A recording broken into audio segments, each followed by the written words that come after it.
Hi ladies and gentlemen, my name is Troy Allen Galot. Welcome to Trigger Time TV, presented by Crossbreed Holsters.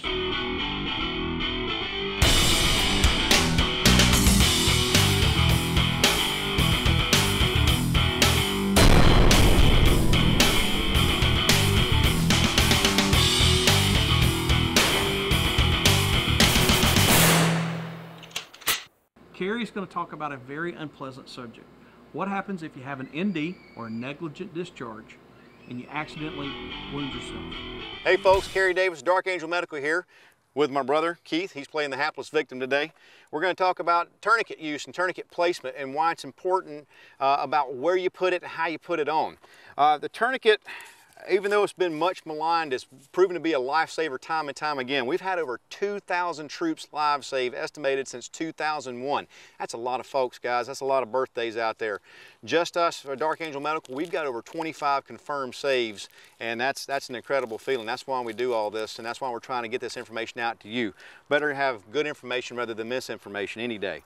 Now, what we're going to try to talk about with this is leg placement and arm placement and why it's important. What we're going to do with this is when we get in these tourniquets on the legs, we've got to think about, am I getting it on tight enough? And do I need more than one? Well, here's the deal. If you need more than one, put more than one. You've got to get all the bleeding stopped because blood belongs in the body. It's science. It's survivability. The more blood that comes out of the body, the more oxygen that leaves the body, the less the tissue and other organs get perfused. The more clotting factors that go out on the deck, the more they're going to bleed, because those clotting factors aren't inside the body building the good clot. The more they bleed, the less they clot. The colder they get, the less they clot, the more they bleed. So forth and so on. It's a very, very vicious cycle. So we got to get the blood, keep the blood in the body where it belongs. When I'm putting this tourniquet on his leg, what I'm trying to do is get complete occlusion of this artery high and tight, just like a military haircut, high and tight. That's how I want to put it on. We've always heard 2 to 4 inches above the wound. That's great, but when we really think about it, arteries have a really nasty habit of pulling back and retracting. If he got hit here in his leg and it was a nice clean cut, that artery was going to naturally retract some and it's going to clamp down. That's to stop the bleeding. If the artery is pulling back and it's got a real jagged wound like a crush injury or blast injury, it's going to pull back and clamp down, but it's also going to not stop the bleeding like it would normally, or slow it down some. So that's where we have to bring this tourniquet in to get this thing up, and we want to get it up as high and tight as possible. Now what I'm going to do here, I'm going to put my knee into his inguinal crease. When I say the inguinal crease, this is where the iliac artery comes down, branching off on the right side into this junction here. You have one on each side. It branches off, and you have 3 branches of the femoral artery here. You have the common femoral, which runs down the inside of the leg. You have the superficial femoral, which runs over the top of the leg. And you have the deep femoral, which runs underneath the buttocks and the back of the hamstring. So what I'm going to do is I'm going to put my knee up here, and I'm going to put as much pressure in there as possible to slow the bleeding down. I may not stop it altogether, but I'm going to try to slow it some. Then I'm going to get this tourniquet on. What this does, it gives me my hands free. Now, I'm also thinking about an unsafe or a hostile situation in which I may need to move. So I'm going to keep myself oriented to that area here. I don't want to expose my back to a possible threat or unsafe situation. Now, if I need to, I also need to plan a fallback area. When I get the tourniquet on, I'm going to get it up high and get it up tight. Something we have to be aware of is getting this thing in both of these buckles.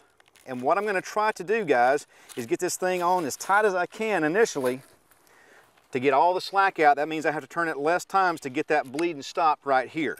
Once you get the bleeding stopped, get the windlass retention strap on, mark the time. If I need to put another one on, that's fine. I can do that. Not a big deal. We have to really be careful of what we put in our pockets too, guys, because all the stuff in our pockets tend to make us make these tourniquets shift and they loosen up.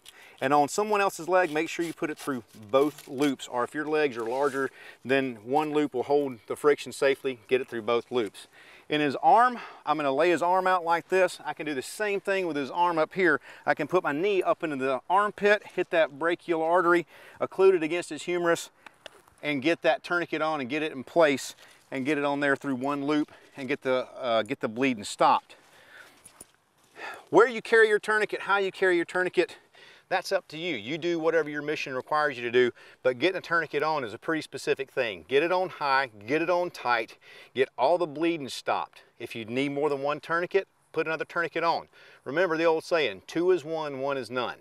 If you have any questions on tourniquets, how they're used, any of our classes or any of our products, please feel free to shoot us an email at info@darkangelmedical.com, and most of all, stay safe. Trigger Time TV is brought to you by Crossbreed Holsters, Osprey Armaments, Troy Industries, Troy Defense, BCM, Bravo Company USA, Keltec, Nemo Arms, Tactical Walls, Dark Angel, Mission First Tactical, EOTech, Mayflower Research and Consulting, Streamlight, Wiley X, and Freedom Munitions.